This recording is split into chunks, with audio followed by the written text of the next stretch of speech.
In the high-stakes world of aerial combat, a pilot's greatest fear isn't just enemy fire. It's actually the loss of control over their own aircraft. A new and, honestly, deeply unsettling concern is now rippling through the corridors of power in allied nations. This fear is centered on the American-made F-35 Lightning II, which is, the most advanced fighter jet on the market. Whispers and intelligence reports point to a terrifying possibility. They suggest the existence of a hidden kill switch. This theoretical feature would allow the United States to remotely disable the F-35 fleets of its allies. For a pilot in a tense standoff, this is a nightmare scenario. It means their multi-million-dollar fighter could become a helpless flying brick at the worst possible moment. This isn't just a wild conspiracy theory. It's actually a reflection of a profound and growing trust deficit with the United States as a strategic partner. While Lockheed Martin and U.S. officials have not confirmed such a capability, their silence on the matter is, well, pretty deafening. The very idea that a foreign power could hold the ultimate veto over a nation's sovereign air defense is a chilling prospect. It transforms a powerful military asset into a political leash. Countries that purchase the F-35 are not just buying a plane, they're buying into an ecosystem entirely dependent on American goodwill, software updates, and logistical support. The fear is that this dependency comes with strings attached, strings that could be pulled during a diplomatic crisis. The implications are staggering for any nation that operates the F-35. Imagine a scenario where a country's foreign policy diverges from that of Washington. Could their entire air force be grounded without a single shot being fired? This question is now being asked in defense ministries from Ottawa to Lisbon. The F-35 is more than a machine of war. It's a flying supercomputer, intricately networked and reliant on a constant stream of data and permissions from its American creators. This unprecedented level of integration, once hailed as a strength for NATO interoperability, is now being viewed as a critical vulnerability, a potential Trojan horse parked in a nation's most secure hangars. This fundamental anxiety is forcing a dramatic reevaluation of defense procurement across the Western world. The F-35 was meant to be the backbone of NATO air power for decades to come, a symbol of unified strength. Instead, the specter of the kill switch has become a symbol of over-reliance and a loss of national autonomy. It's created a crack in the foundation of trust that underpins military alliances. For pilots, the fear is immediate and personal. For governments, the fear is strategic and existential. They're beginning to realize that the price of the world's most advanced fighter might just be their own sovereignty. As doubts about the F-35 fester, a formidable European alternative is gaining significant traction. The Swedish-made Saab Gripen is emerging as the pragmatic choice for nations wary of American technological dominance. The Gripen represents a fundamentally different philosophy of air power.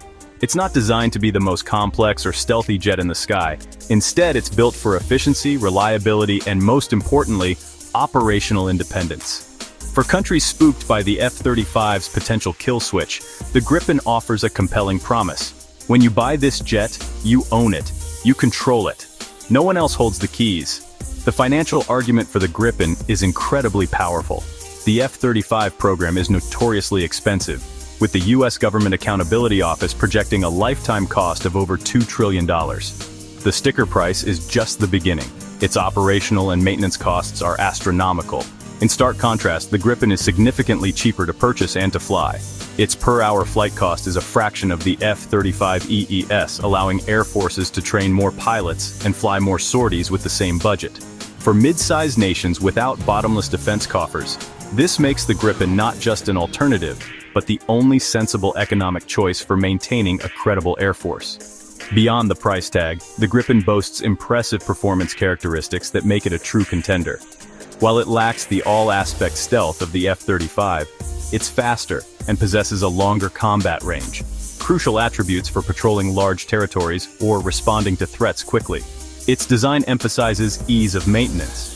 The Gripen can operate from dispersed makeshift runways, like highways, and can be refueled and rearmed by a small ground crew in minutes. This rugged, no-fuss approach stands in sharp opposition to the F-35, which requires pristine hangars and a massive, specialized logistics train to keep it flying. Ultimately, the Gripen's greatest selling point in the current climate is the control it offers its operators. It's a non-US platform, free from the entanglements of American political oversight and the associated fears. Buyers get full access to the jet's software and systems, allowing them to integrate their own weapons and technology without seeking permission from Washington.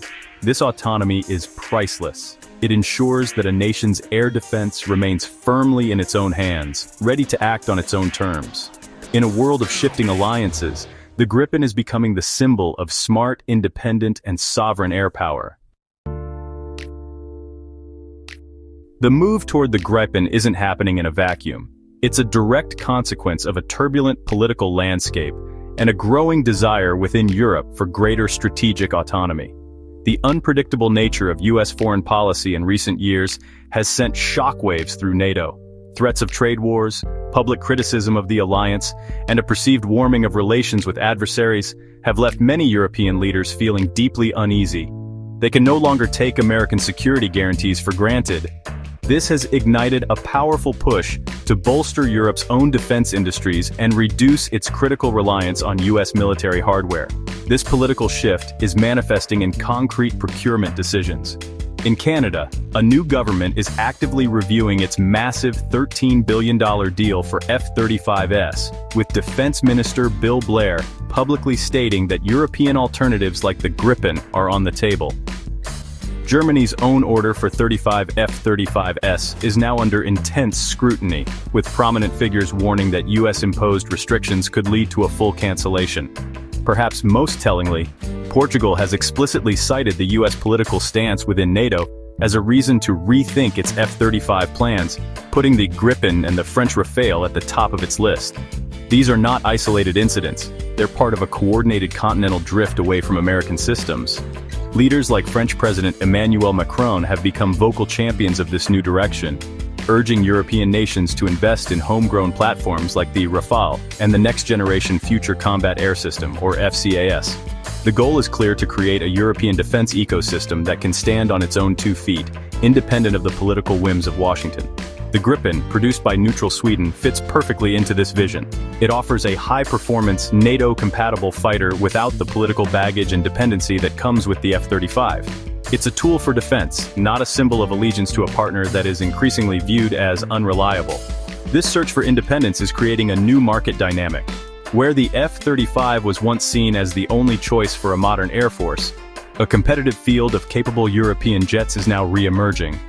The Airbus Eurofighter, the Dassault Rafale, and the Saab Gripen are all being promoted as pillars of a self-reliant European defense strategy. For countries that choose this path, the decision is as much about political philosophy as it is about military capability. It's a declaration that their national security will no longer be outsourced, and that the future of European defense will be decided in Europe. The growing preference for jets like the Gripen over the F-35 carries profound and, honestly, potentially perilous implications for the future of NATO. The alliance's military strategy for the 21st century was built around a core concept: interoperability. The F-35 was the linchpin of this strategy. Its advanced networking capabilities were designed to allow dozens of allied nations to share data seamlessly, creating a unified and overwhelming force. Every F-35 was to be a node in a vast, interconnected web of sensors and shooters. A widespread rejection of the platform threatens to tear that web apart, eroding the very cohesion that makes NATO a formidable military power. Military experts warn that abandoning the F-35 for less integrated alternatives could create a two-tiered alliance. On one side, you would have a core group of nations flying the F-35, able to communicate and fight together at the highest level of technological sophistication. On the other, you'd have nations operating Gripens, Rafales, and Typhoons, excellent aircraft in their own right, but ones that aren't natively plugged into the F-35's exclusive network. This could create dangerous communication gaps and operational seams on a future battlefield, undermining the principle of collective defense that is NATO's cornerstone. Furthermore, the F-35 provides a unique and critical capability that current alternatives can't easily replicate. Its stealth technology is specifically designed to penetrate the most advanced Russian and Chinese air defense systems, a vital role for any potential high-end conflict. It's also the designated platform for delivering tactical nuclear weapons for several NATO allies, a key component of the alliance's deterrent posture. Shifting to non-stealth fighters like the Gripen would require a fundamental rethinking of NATO's core warfighting doctrine and its strategy for maintaining nuclear deterrence in Europe. The current trend represents a crossroads for the Atlantic Alliance. One path leads to continued integration under the F-35 umbrella, but it demands a level of trust in the United States that is currently in short supply. The other path leads to greater European autonomy, but risks fracturing the alliance's military coherence and weakening its collective strength against rising threats. The choice that nations make between the networked dependency of the F-35 and the sovereign control of the Gripen will not only define their own air forces, it will shape the balance of power and really the very future of Western defense for decades to come.